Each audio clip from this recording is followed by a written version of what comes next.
All right, let's dive right into a really powerful story today. It's about a young girl who was pretty much written off by everyone, ignored, underestimated, only to find her voice at the exact moment it mattered most. This is the story of Bholi. You know, that very first line tells you everything you need to know about her struggle. Her real name, her actual identity is Suleika, but that's not what anyone calls her. Instead, she's Bholi, which literally means simpleton. It's not just a cute nickname. It's a label, a box that's going to define her entire world. So you're probably wondering, how does a little girl get stuck with a label like that? Well, her early life was just this series of really tragic events that pushed her to the sidelines, even in her own home. I mean, it was just one thing after another. A fall from her cot as a baby left her a bit behind everyone else. Then a terrible case of smallpox scarred her face permanently. And when she finally did start to talk, it was with this severe stammer that, of course, other kids made fun of. So for her family, who had all these other healthy, good-looking kids, she was basically a lost cause. They saw a daughter with, and these are their words, neither good looks nor intelligence. She just became the child that they forgot about. But then, something happens that nobody saw coming. A brand new primary school for girls opens up in the village. And this is the tiny spark that's going to change everything for Bholi. Now, what's so wild about this is that the decision to send Bholi to school had absolutely nothing to do with her well-being or her future. Nope. Her father, Ram Lal, was basically ordered to do it by a local government official. It was all about appearances, about setting an example for the village. It wasn't about caring for his daughter. And if you thought that was rough, listen to her mother's logic. She figured, hey, Bholi's probably never going to get married anyway, with her looks and lack of sense. So why not just let the teachers at school deal with her? For them, school wasn't an opportunity. It was a way to offload a problem they didn't want to solve.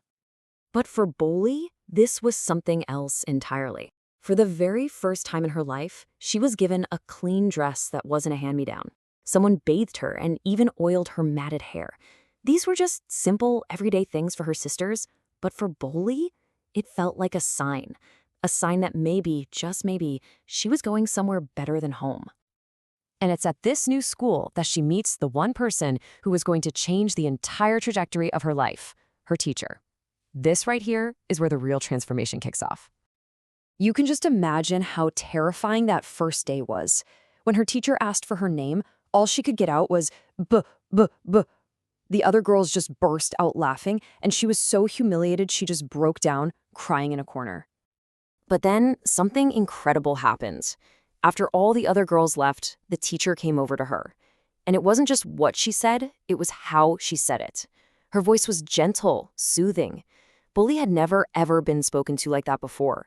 For the first time, someone showed her simple kindness, and it went straight to her heart. And the teacher didn't just comfort her. She gave her a promise. She told her, "Get the fear out of your heart, and you'll speak just fine." She planted this idea that one day, Bholi could be more learned than anyone in the village.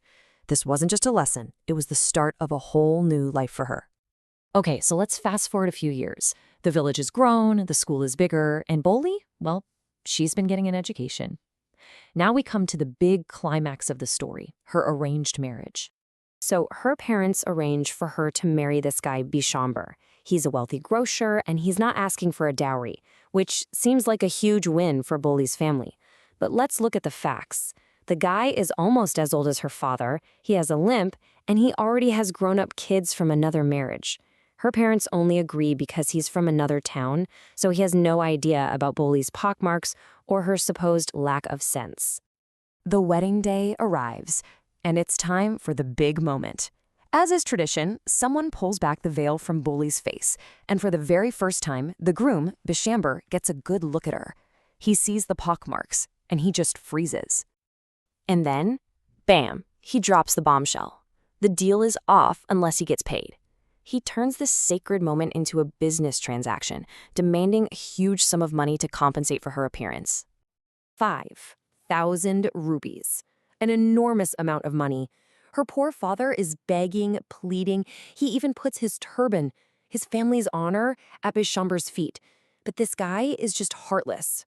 It's the money or he walks, leaving the family in total disgrace. Defeated, her father hands over the cash. tears streaming down his face. So, Bishamber has this greedy, triumphant smile on his face. He thinks he's won. He's got the money, he's got the bride, but here's the thing he doesn't understand. He's not dealing with Bholi the simpleton anymore. He's about to meet Suleika. Just as he lifts the wedding garland to place it around her neck, Bholi's hand shoots out like a bolt of lightning and throws the garland straight into the fire. She rips off her veil, and then, in a voice that is loud, clear, and without a single trace of a stammer, she speaks. And the entire wedding party is just stunned into absolute silence. And here's the crucial part. She's not just rejecting the groom.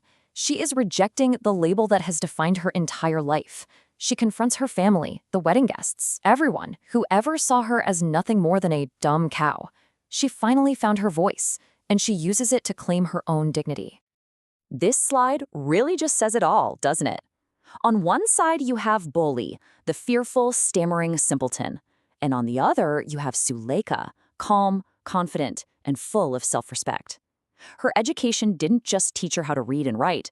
It taught her how to think, how to value herself, and how to speak up. After the greedy groom and his party are sent away, her father is just heartbroken with shame. But Suleika, no longer Bholi, calmly reassures him. She tells him she isn't a burden.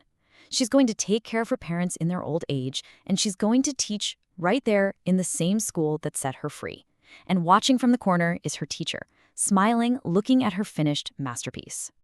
Bholi's story is just such a powerful reminder of the incredible potential that's hiding inside of every single one of us.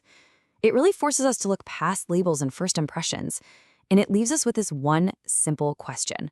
What kind of amazing things could happen if we just gave someone a chance, a little bit of kindness, and an education?